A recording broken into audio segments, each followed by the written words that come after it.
Today, we're going to see how much I can remember from when I was 20 or 21 years old and I broke my monastic vows. So, in case you haven't watched my previous two videos, I became a Buddhist nun in the Tibetan Shambhala tradition at the age of 18. And I was living in a monastery in Nova Scotia, Canada for a couple of years. After that, I went to India for 1 month to further my studies of Tibetan language. And at that point, on that trip, I broke my monastic vows, and that sort of changed the course of my life afterwards. So I came home and was no longer a nun and had to make a new life plan for myself. I think I mentioned previously that when I was living at the monastery, I had what they call temporary monastic vows. And I was so sure at that age that I wanted to do this for the rest of my life that I went before the monastic council and requested to take permanent vows. The monastic council discussed my request and decided that I was too young, smart of them, and told me that I should leave for some time, experience the world a little bit, and then come back if I wished. And at that point, I could take permanent vows. So I made plans to leave. I had told them at the time that I wanted to pursue studying Tibetan language. I thought maybe I would be a translator at some point while living as a nun, of course. We hosted a visit at the monastery from our abbot, and he came. I requested an audience with him, told him of my plans, and he said that was great. Um, he then spoke to the director of Gampo Abbey. They agreed that Gampo Abbey would sponsor my trip to India. So I left Gampo Abbey, still holding my temporary monastic vows. I still had a shaved head and was wearing the maroon Buddhist robes. I came back to Milwaukee to see my family for a short time and then made plans to go to India. Um, a friend of mine who lived in Ithaca, New York, I had met her when she stayed at Gampo Abbey for a short time. We agreed that we would go together. Neither of us had ever been to India, so this was going to be quite an adventure, and it was. Um, we flew together to New Delhi, and of course, it was a bit of culture shock as soon as we landed. So many new sounds and smells and sights. It was definitely overwhelming, but very cool. There's a Tibetan, like a little Tibetan settlement area, I think, in Delhi called Majnikatila.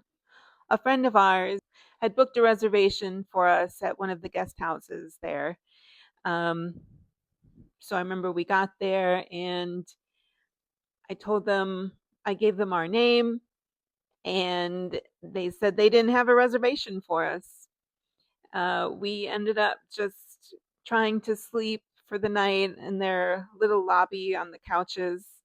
Um, we didn't realize until the morning that actually the reservation had been booked, but it was under our friend's name, the monk who had made the reservation for us. So, live and you learn. The next morning, we got up and we caught the bus from Delhi going to Dharamsala. It was a very long bus ride. It was very scary going around these mountain passes. But we got there, we were greeted by our friend, and he took us to the guest house that he was staying in and that we would be staying in as well. Um, he had reserved rooms for my friend and I. Our rooms were very basic. It was concrete walls and concrete floors, one small twin bed, and a bathroom. Um, I don't recall there being any other furniture. There was nothing on the wall. I don't remember too much of the details day to day, from that trip, but I do remember um, that at one point we were walking down the stairs of the guest house on our way to go somewhere. We passed a monk on the stairs, and I remember he glanced at us, and that was it. We must have passed him again at some point in the next few days because somehow we started, somehow we introduced ourselves, and he didn't seem to speak hardly any English, so I don't really recall how the communication happened. But he was very friendly, and I think it was probably hand motions and maybe some basic words that he knew to communicate with us.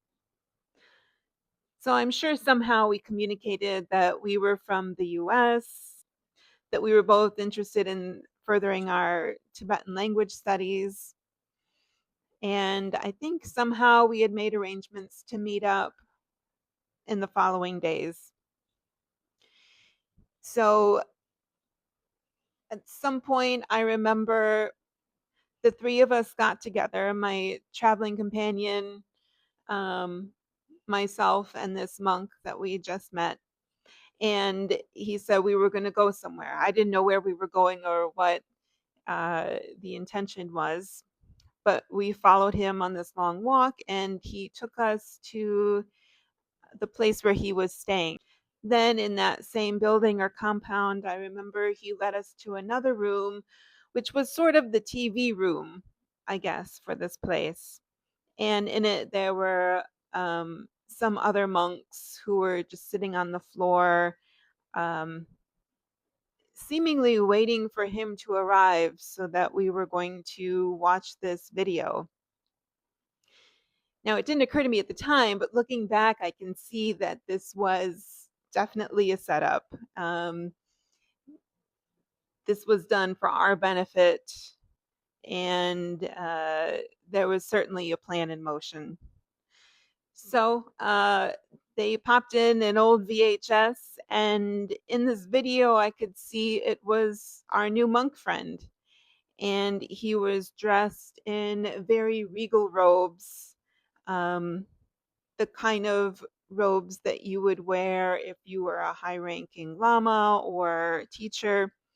And he was riding a horse while everyone else in the video was sort of, walking and prostrating to him. So it was clear from this video that he was uh, definitely trying to portray that he was someone important.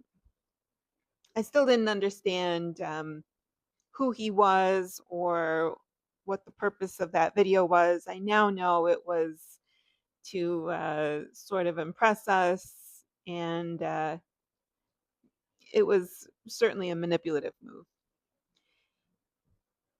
Somehow, in the coming days after that, um, we had agreed that I would teach our new monk friends some English and he would teach me some Tibetan. So he came to my room in the guest house that I was staying in, and it was just the two of us. And I remember we had we did a little bit of a short lesson, and at the end, before he left, he kissed me on the forehead, which is a very, very weird thing to do. And he left, and I remember feeling very confused. The next day, he came back for another lesson, language lesson, and things certainly progressed from there.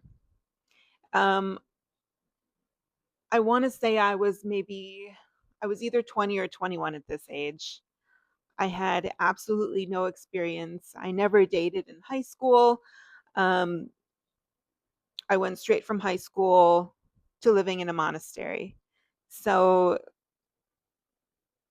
looking back, I can see how I romanticized the whole situation. And at that age, I was very naive. Uh, I don't know what I thought was going to happen next, but I clearly wasn't thinking beyond that time. We continued to spend time together during my stay there. However, my friend and I were only there for a month, and soon it came time for us to leave. We exchanged emails, and this was back in, I want to say, 2001. Smartphones didn't exist. I think at that point, maybe we all had those old Nokias if you were lucky. And I returned to Milwaukee. It wasn't until I was leaving that it occurred to me, like, oh, I've broken my vows. This is the end of my monastic life. And very quickly the guilt set in, thinking I've done this thing. I took a vow and I broke it, and now my whole life has changed. What have I done? Um, and looking back, it's very unfortunate. I feel bad for myself at that age that I had such feelings of guilt. And I know that this monk didn't have those feelings of guilt. He clearly was not going to admit what he had done to anybody. He was going to continue living as a monk, wearing his robes, probably doing the same thing to other women. I should mention before I forget that maybe a few days to a week after our so called relationship started, I encountered another woman who was staying in the same guest house. She was also American, and she was quite a bit older, maybe in her 50s or even 60s at that time. She somehow had known what was going on, and she was friendly with me, and she said, um, has he been staying in your room? Because he had been staying in my room.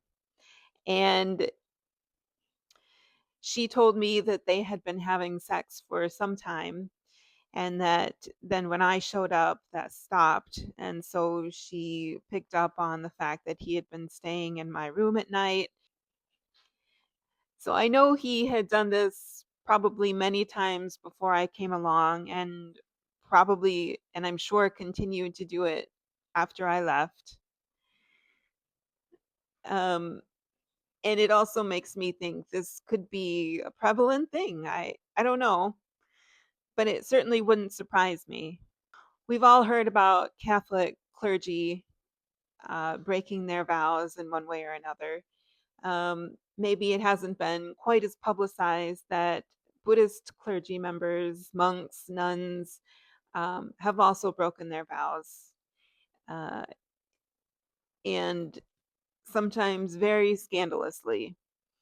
If you know anything about the Tibetan Buddhist tradition, and I only point that out because that's what I'm familiar with the most, there have been several very large scandals involving American and Tibetan monks and nuns breaking their vows, oftentimes with students. So there's a power dynamic there that makes these situations very controversial. In the history of Shambhala International, um, it was founded by Chogyam Trungpa Rinpoche, who was notorious for sleeping with students while he was married. And I feel like the Shambhala community had always made excuses for it. Um, when he passed away, his successor, I think the Vajra regent, he also had sexual relations with some of his students, and that was an even worse situation in some ways. Um, the head of the Karmakagyu lineage, the Karmapa, um, I just heard in passing, has possibly fathered a child with a student. So it's, I think, more and more common these days. It's interesting to me that the person in power tends to find ways to hold on to their power and to keep living as if they are still a monk or a nun who hasn't broken their vows. Or maybe they come out and apologize and say, well, I'm only human, but then continue in their position of power and continue to teach students. And I just think it's very corrupt. I think these power dynamics are something to be very, very careful with. And it's so easily abused in religious settings. I've continued to hear more and more stories of women who end up in these sexual relationships with Buddhist teachers that are really inappropriate. And I don't think that it's the student's fault. And I wonder why we don't hold the people in power more accountable. I will say that I look back on that time fondly, and I think my trip overall was actually a positive experience, and I wouldn't trade it. But it did take me at least a couple of years to fully adjust to the idea of no longer being a nun, that now I had to find a new path in life. All of that while also learning to deal with the guilt that I felt at that time. I also think that we as Westerners really idealize and romanticize this other culture that we encounter when we get involved in Buddhism, whether it's Japanese Zen Buddhism or, the Thai tradition or the Tibetan tradition. It's so common for Westerners to start adopting the mannerisms, um, the small, the gestures of bowing, prostrating, offering white scarves, which is traditional in Tibetan Buddhism.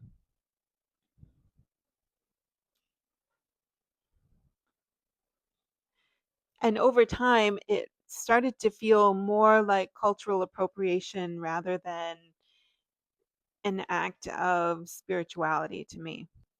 And that's why eventually I pulled myself from the Buddhist community entirely. I became more interested in science. I went to college and studied earth science in my 30s and really decided to leave organized religion behind. I feel like I've learned a lot from my time studying Buddhism and practicing, and it's definitely shaped me into who I am today. I also think that I'm better for not being involved in it now. I think my perspective is a bit cleaner, and I don't know that I'll be making any more videos on this topic unless anyone is particularly interested in hearing more. Um,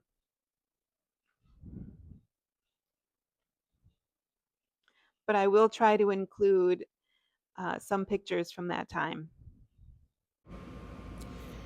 This is a picture of the shrine in the library at Gampo Abbey. Spent a lot of my time in this library.